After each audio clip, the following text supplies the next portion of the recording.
नमस्कार दोस्तों, स्वागत है आपका अपने चैनल सिविल ट्रेनर में एक और नई घर बनाने से रिलेटेड वीडियो के साथ। दोस्तों, अगर आप प्लिंथ बीम बनवाने जा रहे हैं या प्लिंथ बीम बनवा रहे हैं तो आज का ये वीडियो आपके लिए बहुत ही इन्फॉर्मेटिव होने वाला है, क्योंकि आज की इस वीडियो में हम जानेंगे डिटेल्स से प्लिंथ बीम के बारे में। अगर आप 1 से 4 मंजिला तक घर बनाने जा रहे हैं तो उसमें आपको प्लिंथ बीम का साइज क्या रखना चाहिए और उसमें आपको कैसे कैसे सरिया देना चाहिए, साथ ही आपका रिंग का डाया क्या रहेगा और रिंग की स्पेसिंग इसमें आपको कितना रखना चाहिए, डिटेल्स में जानेंगे वन बाय वन। तो सबसे पहले मैं आपको प्लिंथ बीम के बारे में कुछ बेसिक बातें बताने जा रहा हूं। दोस्तों, प्लिंथ बीम का हमारे घर में एक बहुत ही इंपॉर्टेंट रोल होता है जो हमारे सभी कॉलम को एक साथ जोड़े रखने का काम करता है, यानी कि इससे आपके सभी कॉलम को बहुत मजबूती मिलती है। प्लिंथ बीम का साइज उसके ऊपर से आने वाले लोड पर ही वह पूरी तरह डिपेंड करता है, इसलिए प्लिंथ बीम के साथ साथ जो इसमें हम सरिया देते हैं वह भी उतना ही मायने रखता है। अगर आप दोस्तों किसी आर्किटेक्ट इंजीनियर से घर का नक्शा बनवा रहे हैं या घर की प्लानिंग करवा रहे हैं तो फिर कोई बात नहीं, आप उसके हिसाब से काम करा सकते हो। और अगर आपने घर का नक्शा नहीं बनवाया है तो आपको प्लिंथ बीम के प्रॉपर साइज और सरिये का यानी कि रेनफोर्समेंट का बहुत ध्यान देना होगा, जो कि आपके लिए बहुत ज़्यादा जरूरी है, नहीं तो इसमें आपके घर को नुकसान पहुंच सकता है। तो दोस्तों, सबसे पहले आप यह समझ लीजिए कि प्लिंथ बीम होता क्या है और इसको देना क्यों जरूरी होता है। तो दोस्तों, मैं आपको बता देना चाहता हूं कि प्लिंथ बीम ग्राउंड लेवल पर कंस्ट्रक्ट किए जाने वाला सबसे पहला बीम होता है, जिसे कई लोग टाई बीम भी बोल देते हैं, या आप ऐसे भी बोल सकते हैं कि फाउंडेशन और फुटिंग के बाद दिए जाने वाले बीम को ही प्लिंथ बीम बोलते हैं। अब दोस्तों, मैं इसके आपको 5 ऐसे बेनिफिट्स बताता हूं जिससे आपको पता चलेगा कि प्लिंथ बीम का घर में दिए जाना क्यों जरूरी है। नंबर 1, फुटिंग सेटलमेंट या फिर सोयल सेटलमेंट से दीवारों में आने वाले क्रैक को रोकता है। नंबर 2, यह आपकी बिल्डिंग के सभी कॉलम को एक साथ जोड़े रखने का काम करता है, जिससे आपके सभी कॉलम को बहुत मजबूती मिलती है। नंबर 3, प्लिंथ बीम वाल के साथ साथ सुपर स्ट्रक्चर से आने वाले लोड को भी कॉलम और कॉलम के थ्रू नीचे फुटिंग और सोयल तक इजीली ट्रांसफर करने का काम करता है। नंबर 4, बहुत हद तक घर में सीलन आने से भी रोकता है। और नंबर 5, बिल्डिंग को ऊंचा उठाने के लिए भी प्लिंथ बीम से मदद मिलती है। तो दोस्तों, यह तो हुआ कि प्लिंथ बीम होता क्या है और इसको क्यों देना जरूरी होता है। चलिए दोस्तों, अब चलते हैं हमारे मेन टॉपिक की ओर। तो सबसे पहले बात करते हैं एक मंजिला घर के लिए। दोस्तों, अगर आप एक मंजिला घर बना रहे हैं तो उसमें आपको प्लिंथ बीम का क्या साइज रखना है। तो एक मंजिला घर के लिए आपको प्लिंथ बीम का साइज कम से कम 9 इंच बाई 9 इंच का ही रखना है, यानी कि 230 mm इंटू 230 mm का आपको प्लिंथ बीम का साइज रखना है।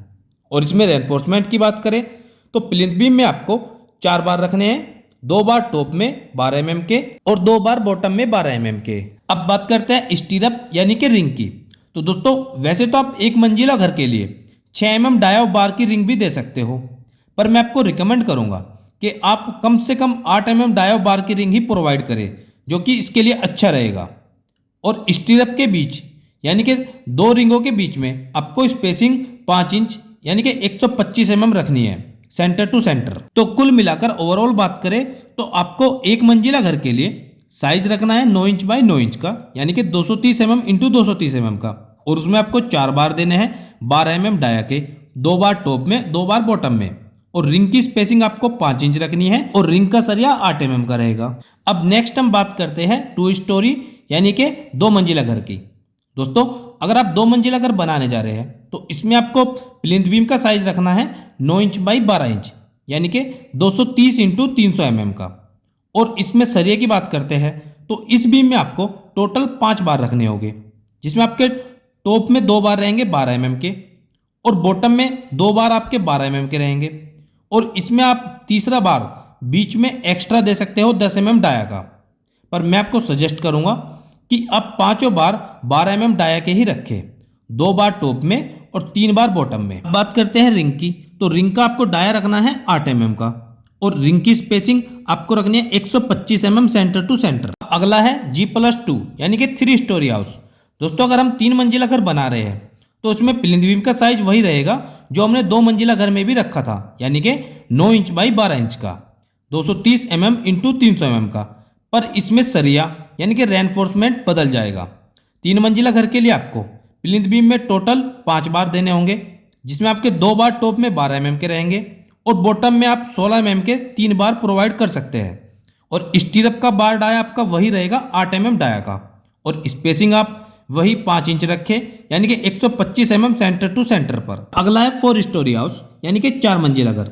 दोस्तों 4 मंजिला घर में आपको बीम का साइज रखना है 9 इंच बाई 15 इंच का, यानी कि 230 mm इंटू 380 mm का। दोस्तों इसमें आपके 6 बार लगेंगे, 4 बार 16 mm के रहेंगे और 2 बार इसमें आपको 12 mm के रखने होंगे। दोस्तों 16 mm के बार टॉप एंड बॉटम के चारों कॉर्नर पर आएंगे, जैसा कि आप देख पा रहे हो, और 2 बार आपको मिडिल में रखने होंगे 12 mm डाया के।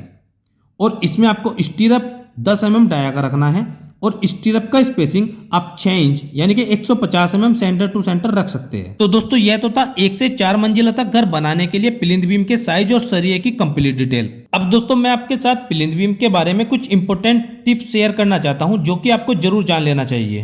दोस्तों जब भी आप बीम का रेनफोर्समेंट करें तो आपको ध्यान रखना होगा कि आपके टॉप सरिये का जो ओवरलैप होगा वह दोनों कॉलम के ऑलमोस्ट बीच में आता है, और ऐसा नहीं कि आप दोनों ओवरलैप एक ही जगह पर दे दे, वह भी आपको अल्टरनेट कर देने होंगे। और बॉटम के सरिये की बात करें तो बॉटम के सरिये में आपको ओवरलैप कॉलम के पास में ही देना चाहिए, यानी कि कॉलम से 1 से 1.5 मीटर के दायरे में एक साइड और कॉलम से 1 से 1.5 मीटर के दायरे में दूसरी साइड। और हमेशा ओवरलैप अल्टरनेट कर दे, ऐसा नहीं कि किसी एक जगह ही आप सभी ओवरलैप दे दे, जो कि मजबूती के लिहाज से ठीक नहीं होता। अब आपके मन में यह क्वेश्चन जरूर होगा कि ओवरलैप कितना दे।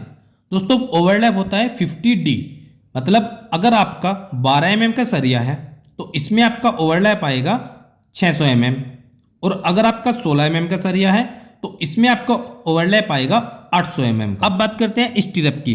दोस्तों आपको ध्यान रखना है कि आपके स्टीरअप का प्रॉपर स्पेसिंग हो, और दूसरा आपके सभी स्टीरअप की हुक ऊपर की ओर रहे, और वह भी एक हुक एक साइड रहेगी और दूसरी हुक दूसरी साइड रहेगी, जैसा कि आप वीडियो में देख पा रहे हैं। कुछ इसी तरीके से आपको स्टीरअप देने होंगे।